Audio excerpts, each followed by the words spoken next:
Hello, I'm Mike Hebert. I'm a representative in the Vermont State Legislature. I represent Wyndham 1, which are the towns of Guilford and Vernon. And I'm here today to have a conversation with Scott Frye. He's a Republican candidate for Windsor District 3-2, which is Springfield. Yes. Welcome, glad you could join me today. What I'd like to know is tell me a little bit about yourself, your background, your family, whatever. What do you think people should know about you? You. I actually grew up in New Hampshire and spent most of my life around the Manchester, Londonderry, Nashua area between growing up, high school, college, first jobs, and a lot of work down in southern New Hampshire mostly. I just moved to Vermont. It's not justly, but about 10 and a half years ago I moved here to get married. Because it was a lot easier for me to move to Vermont than it was to uproot my wife and some kids and all of that. So I've been in Springfield now for about 10 and a half years. I have an engineering background in electronics, and I've worked for a number of companies, mostly in southern New Hampshire, northern Massachusetts. When I got laid off from a machine tool company in Springfield back in 2007, I believe, I decided to, rather than live off the state through unemployment, I would go into business for myself, doing electronics repair, mostly audio, gear, guitar amplifiers, keyboards, that. So I've been in business now since 2008. It's just me, and business is good. To the respect that I am in a niche market, and there's not a lot of competition up here in the Upper Valley or Lower Valley. Now you mentioned kids. How many kids do you have? You and your wife have? Let's see. We have 5 adult kids between us, all over 30. 4 of them live in Vermont, so that has an effect on one reason that I'm running for state rep and for Springfield and for Vermont is the fact that I've got a lot of family here in Vermont now. My biological son lives over in Manchester, and he's pretty bright too. And we also have a number of grandchildren. I think we're going to be up to about 11 by the time January rolls around. Oof. That is a lot. Now, something you said falls right into my next question. You're running for office. I always appreciate when people get themselves involved and take an interest. Why this year? Why this particular year? Why have you chosen to run? What makes Scott Frye want to get to the legislature this year? Okay, I got involved in at least researching a lot of local politics before I even moved to Vermont. I had some friends that are very conservative-minded, and we used to talk a lot about politics when we were out on a job. And just watching state politics both in New Hampshire and now living in Vermont, seeing the leadership of my state not doing the right thing for the majority of its citizens, having a supermajority for so many years, and people not having their voices heard up in Montpelier, especially for my town, because we're one of what they call the not donor towns, but we're below that Mason-Dixon line in Vermont, where we get like the leftovers when it comes to a lot of state things. But my desire to actually run for office didn't come around until probably April of this year, because I was connected with the Springfield GOP committee, and I took over as chair of the Springfield GOP when the gentleman moved out of district. So I got more involved there, and then when I went to meetings and things, I had a number of people say, Scott, you should really run, because I do research issues that face my people in Springfield as well as the state in general. And I didn't like the direction that was taking. I didn't like all the new taxes that Montpelier were sticking on us. I didn't like the fact that so many people were leaving our town and businesses leaving our town to go across the river. Okay, that another good segue for me. Thank you. When you're elected in January, your friends and neighbors decide that, Scott's our guy. We want him up there representative. He's an honest guy. He's a hard worker. We'd like to give him a shot. So they're going to do that. They give you a shot. What do you see as your top 3 priorities? There's many problems in the state of Vermont. What do you see as your 3 top priorities? I would say economy, economy, and economy. And those are all, there's a bunch of things that are intertwined with that. It's the tax structure, the current tax structure that Montpelier has got us in. The new regulations and mandates that they've handed down to us. Those things do not allow a community or a state to prosper. I can keep on comparing my new state to my old state, and I see the difference as far as the prosperity level of what's going on over there, the fact that they have far less taxation in many places, not so much property tax obviously, but sales tax, employment tax, higher gas taxes, higher taxes for the folks that buy their beer and liquor and cigarettes and vaping, even the vaping things. We have a 92% excise tax on the people that switched from cigarettes to vaping. And I just find some of those things a little bit ridiculous if you want a state to prosper and draw people, new people into your state to not only do business but also to live here. So it's got a lot to do with all those things that are intertwined in the state spending, the state taxing system. We want to bring prosperity back to Vermont. And my whole cadre of other grassroots people that are in Windsor County that are running, we're all on the same page with this. We really are. The secondary issue would probably be Act 46, which is that school board consolidation idea that they passed in Montpelier a couple of years ago. I haven't found any fans of that other than people that are on the Democratic ticket. Taking away autonomy from local communities is probably not a good idea. It really hasn't saved us any money.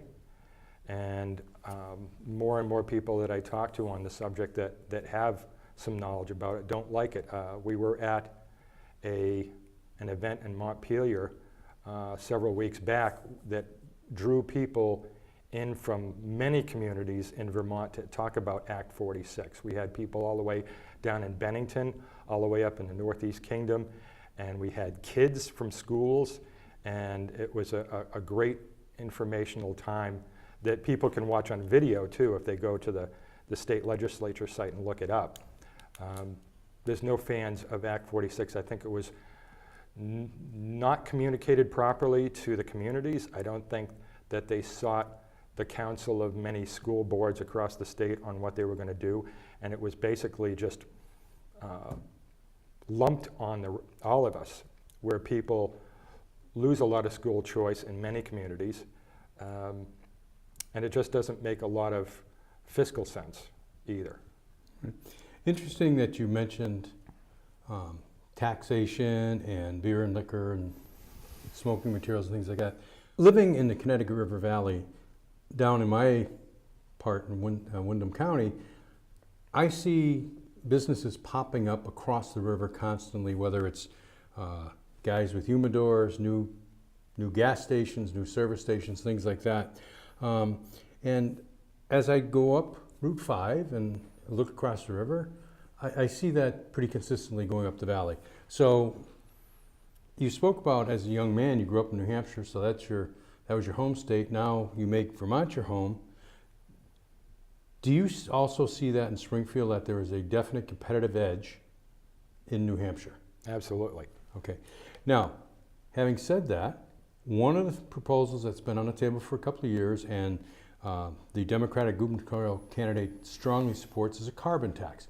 What do you think the impact of a carbon tax would be on Springfield? Okay. Some of them don't want to define what a carbon tax is. It sounds like a good thing because they've demonized carbon emissions from different places, whether it be from cars or trucks or homes or even people and cows.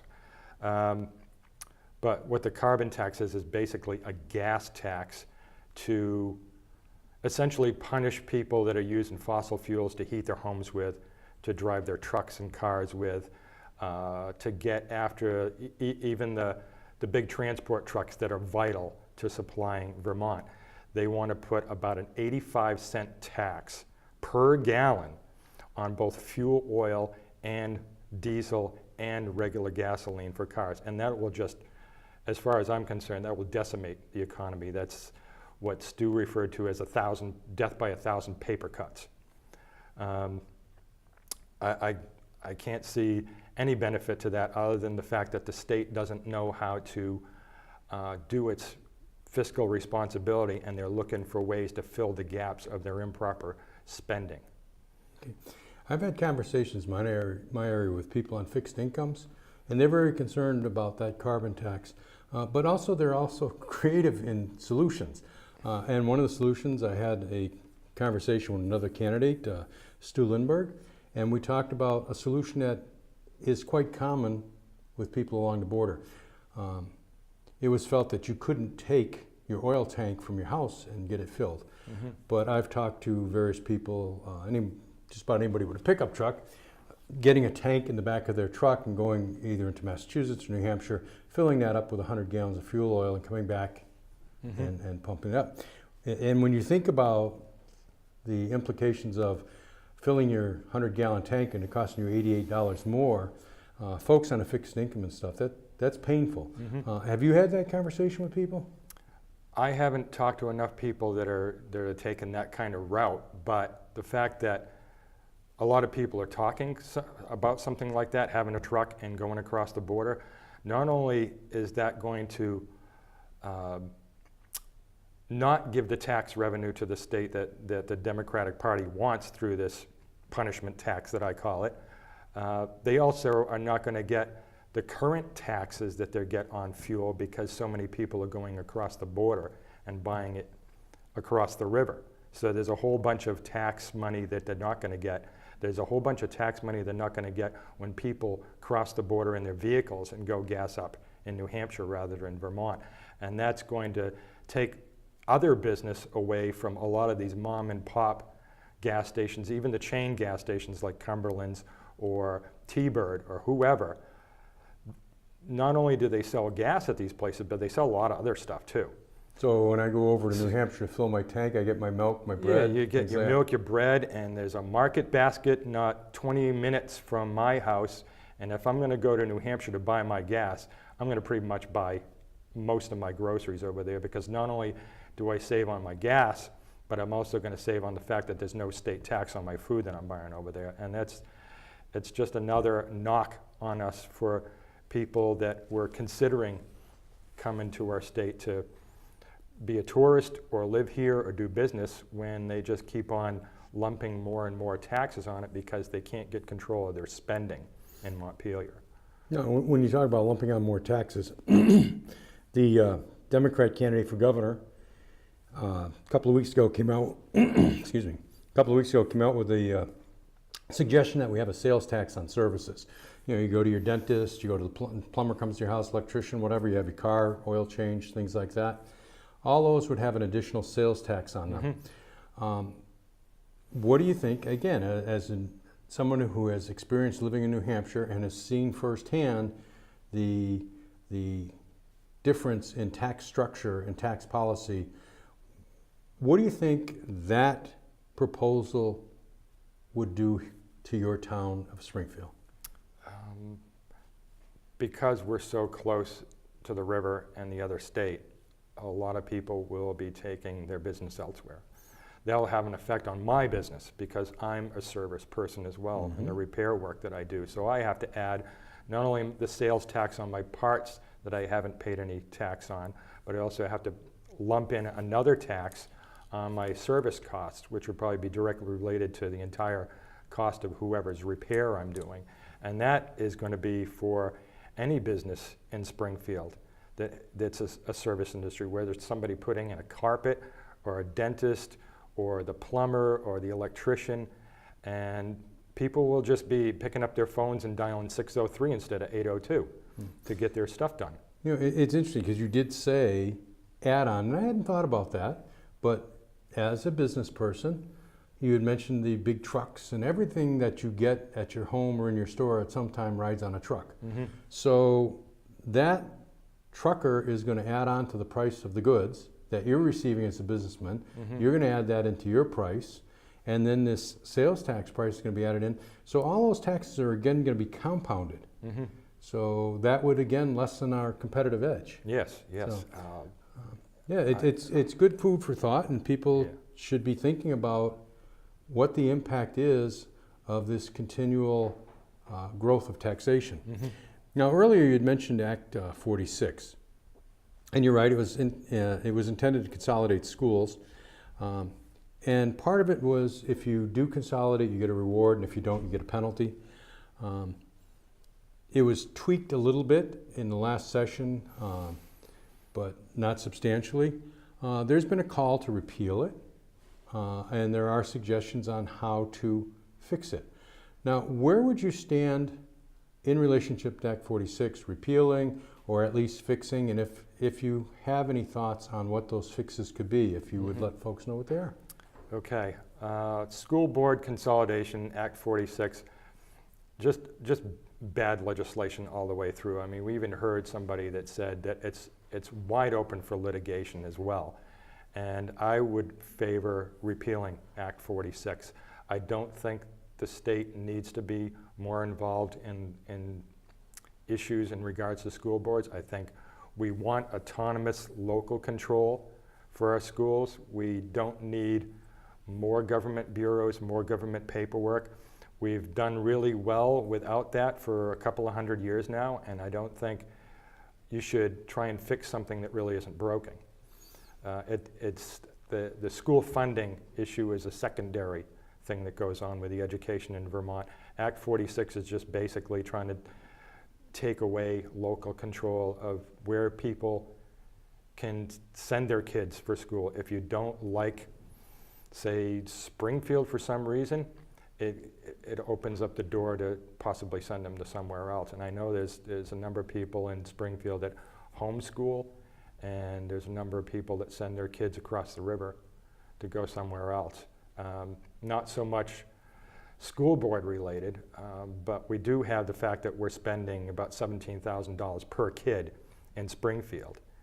And that's and again, that's the school funding situation. And the problem with that is because our school population keeps on dwindling, and we've lost, I don't know how many thousands of kids out of state, whether it be people moving or people sending their kids to other schools. And every time they do that, we still have a school budget, we still have a school system to maintain. It just keeps on making the cost per student rise and rise and rise. I was at a town meeting about 2-3 years ago in Springfield, and at the time, the per student cost was about $14,400 a year. And most people in the room didn't even know that. And now it's $17,000 a year. So it's not even keeping with a state budget increase. It's even actually increasing faster than our town budget, than our state budget. And that's not workable in the long term. Right. Now, you'd mentioned some local control. I know Springfield is a large area, and a unified district would be different than an outlying town. But one of the things in Act 46 is that you would create a new unified board. So local communities, the smaller towns, their boards would no longer exist, and they'd be part of this new unified district. Now, as someone, you seem concerned with local control, do you think that's problematic, or do you think that would actually give opportunities for people to have efficiencies? From what I've seen and heard so far, there really isn't anything efficient about it. Okay. Again, I'm for local control. I believe in good constitutional government, both for the state and for the country. And I'm a firm believer in good, efficient, small government on both cases. And this just adds to more government. It takes away people's liberty. It takes the decision-making process away from so many people, not only from families who have kids, but also from towns in general. So I just don't have any good feelings toward Act 46. All right. Now, another topic that's really big in the state of Vermont is Vermont Health Connect. Now, we've established this program within the state of Vermont. There's a myriad of problems with it, and it's really not working as they promised it would, and it's cost anywhere from $175 to $200 million for the state. What do you feel the legislature should do about the problem? Do you think we should continue on the path we're on, or should we head in a different direction, and what would that direction be? Okay.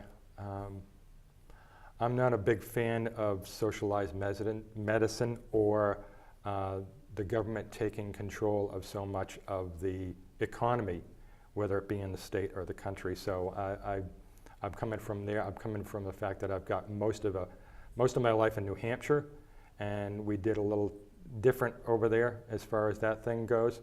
The $150 to $200 million bill is just for the Health Connect website, from what I understand. I mean, that's absolutely mind-boggling, and to figure out where the money came from, the extra money on top of what the contract was to develop the website, I'm not finding anybody that wants to be held accountable for overspending close to $150 million on a website that doesn't even work right. I was just looking online at the dropped calls issue in regards to the Vermont Health Connect, and it's actually ramping up right now on a website that should have run properly a couple of years ago. And that's just the website issues. And then you come to find out there's an insurance company that's tagging us for another $6 million in improper billing through that system. I think we need to look outside the box as far as what states have a well-running health care arrangement that isn't going into the tank and costing the taxpayers hundreds of millions of dollars, that's just basically flying out the window. So, would you be in favor of scrapping the whole system and going on a federal exchange, or do you think we should go in a totally different direction? Federal exchange hasn't been working very well either. I've seen it's close to 20 states now that have had a complete failure in the Obamacare exchanges that they have, or on the cusp of losing their exchanges because it's been so much money. A number of big insurance companies have actually bailed out because they're losing so much money through this exchange program. Again, I am not a fan of government-mandated, government-run health care, whether it be state or countrywide. I don't think it's their job, and they're not very efficient at other things that are already doing. So we need to get the private sector more involved. Also open to the possibility of people getting their prescriptions other than United States companies, because I went online one day and just looked at what Canada is charging for standard prescriptions that a lot of people use, and our prices here are just outrageous compared to Canada and other places. So I would be willing to look into getting at least the prescription part of it from other places besides what we've been paying. So in short, you would be looking for more opportunities and more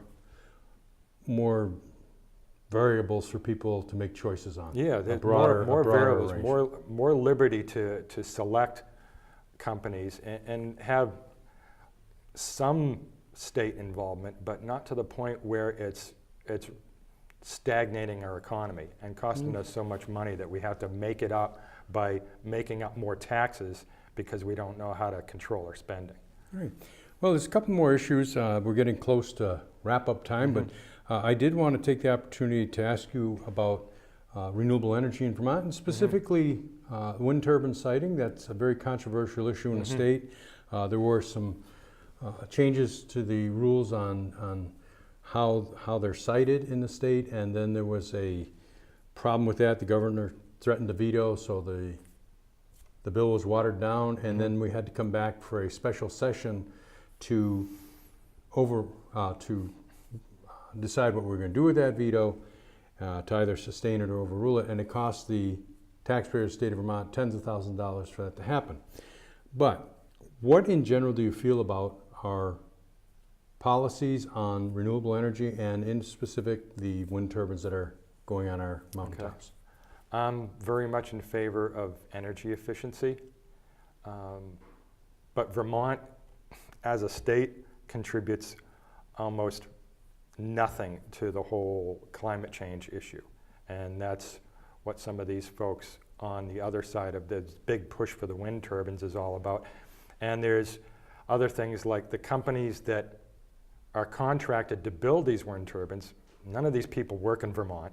They're all outside contractors. They clutter up the hillside, and Vermonters are proud of their scenic landscape. And to put a whole bunch of giant blades on these beautiful hilltops doesn't make a lot of common sense. Not only that, I don't think the return on investment is all what it's cracked up to be. You have to have a prevailing wind in an area for a wind turbine to work. You have to have a prevailing wind to work, basically work it all day long to get these wind turbines to work. There's a number of things that don't make good fiscal sense in regards to that. I found out through Randy Brock, who's running for lieutenant governor, him being a state auditor, I believe, that most of the carbon credits or energy credits that are generated through these giant solar farms and wind farms are actually sold to other people outside of the state. So we're really not getting a lot of benefit other than mostly cluttered landscape, especially from a wind turbine. Solar farms are much better, provided they don't put them right on the side of the road to clutter up your town, because we have one right in Springfield, North Springfield, that's taken up this big lot of land right on a nice corner of Route 106 and 10 that's just this big, ugly solar farm.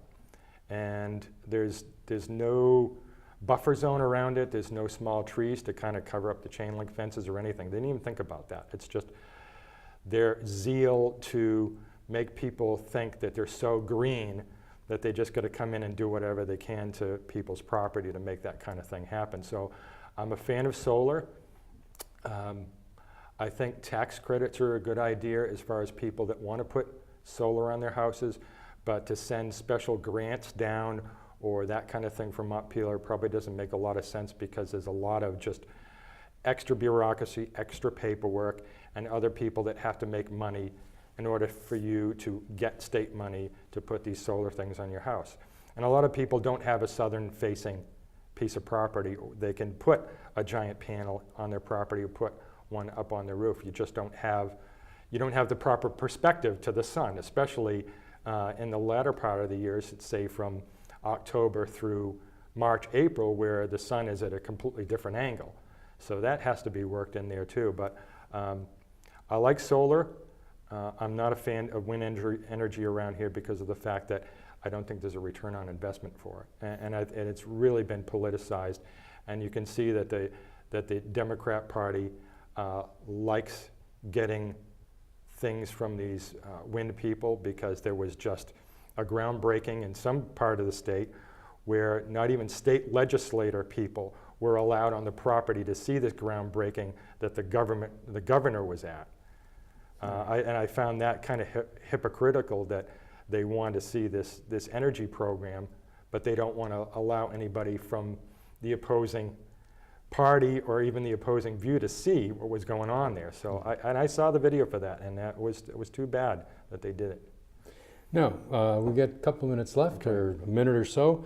Can you tell the viewers why they should vote for Scott Frye, what you would bring to Montpelier, just in a few short words, why they should vote for you? I know why they should vote for you, but can you tell them why they should vote for you? Yeah, I'm not a professional politician. This is my first run at anything, and I wasn't even considering this until about April.